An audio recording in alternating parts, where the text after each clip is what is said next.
Hi and welcome to a brand new show. This is Offshore 101. And for those of you who know me and know our company, you know that we are great believers in offshoring. We've got a fantastic team, one of whom is behind the camera right now. We've got a fantastic team based in the Philippines, 4 people. And the man behind that, who I've known for quite some time, is going to be the host ongoing on this show. Hopefully he's going to make me redundant. Stephen Atcheler. G'day Stephen, how you doing? I'm doing really well, Kevin.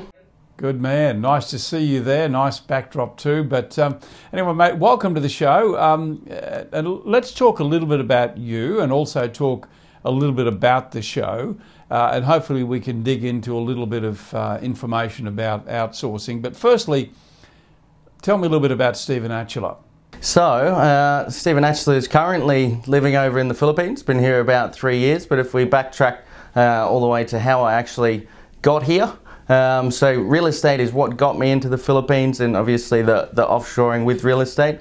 How I got into real estate, back in the day I used to be a personal trainer. I wasn't very good at school, so I followed basically the advice of mum and dad. Look, you like gym, go and do the gym. So I did that.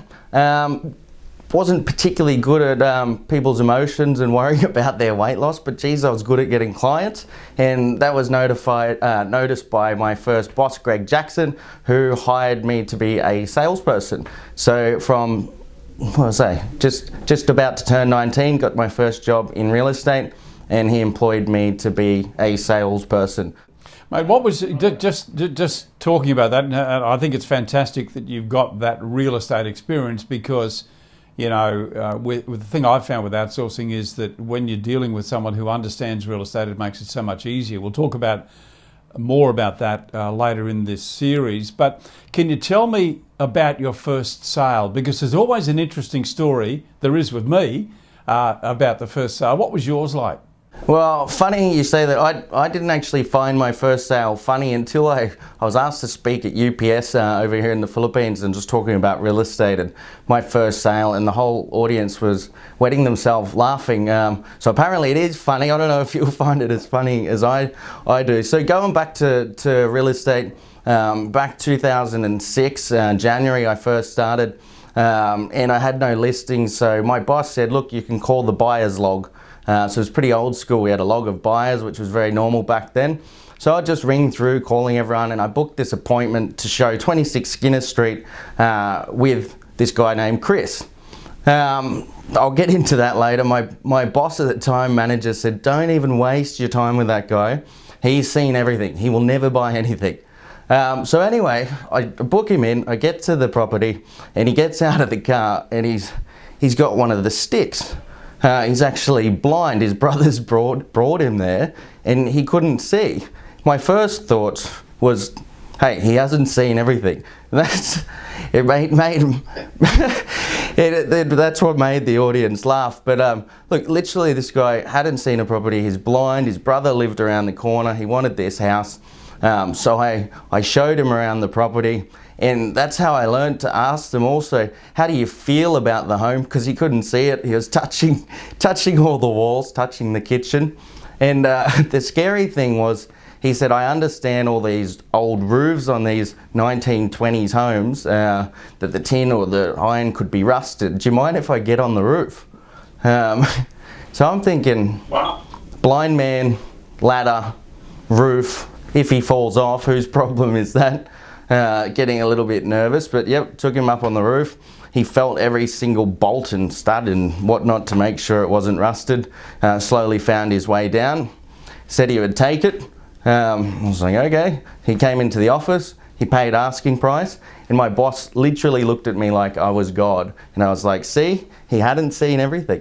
And that was how I made my first sale, and that's no word of a lie, that's exactly how it happened.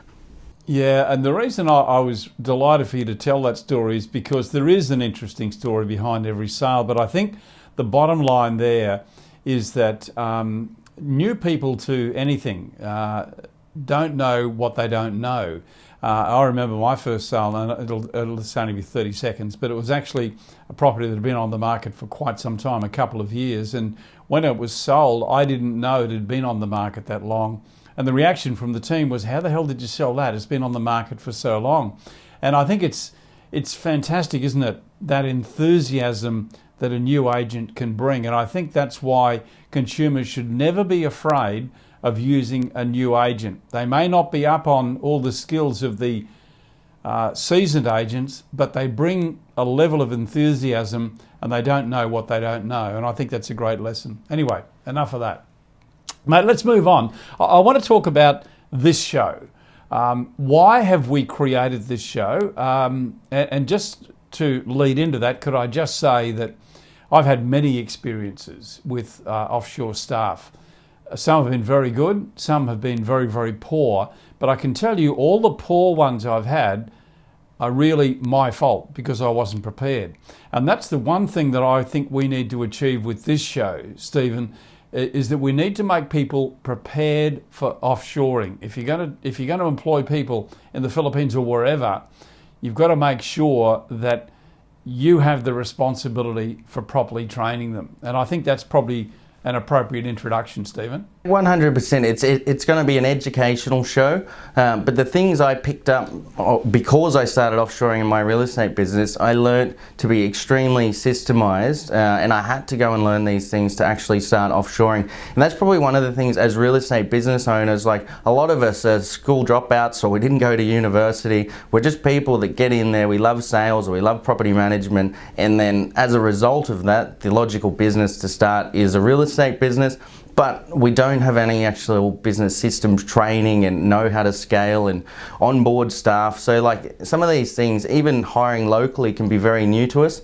So yeah, I want to go from the basics and then go to the next level where we can create some serious automation and get the business streamlined and running on a global sort of scale with some high talented low cost staff on the other side of the world. So the guys in office can just be smashing it out, producing day to day.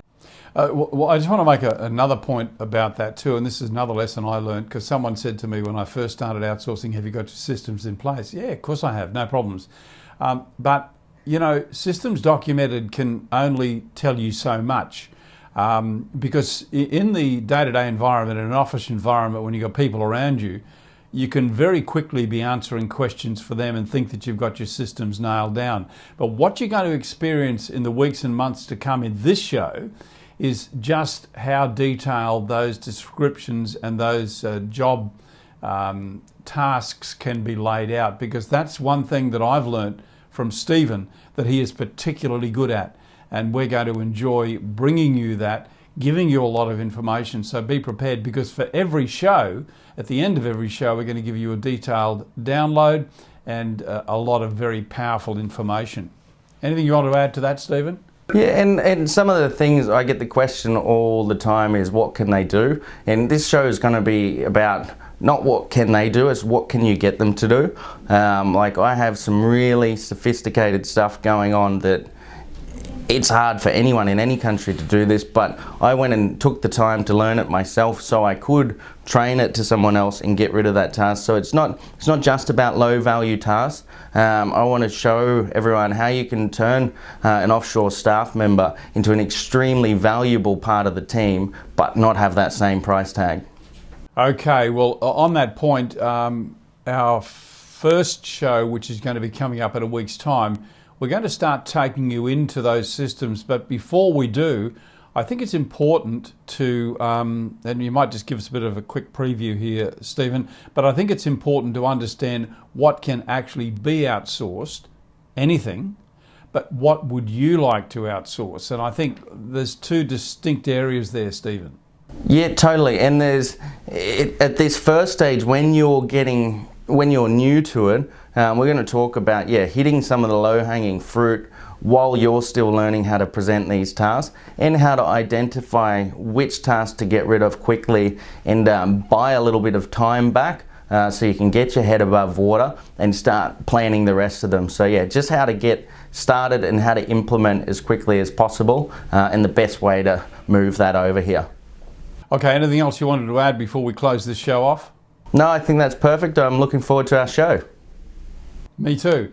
And I've got to make a point here. For those of you who are regular viewers, you'll know that I think this is the first time I've ever worn a suit coat on one of these shows. I don't know how long I'll keep it up. It's just that Stephen wanted this on the first show. He's wearing one, so it'll be interesting to see how long. Tell me this, Stephen, do you wear one every day to work?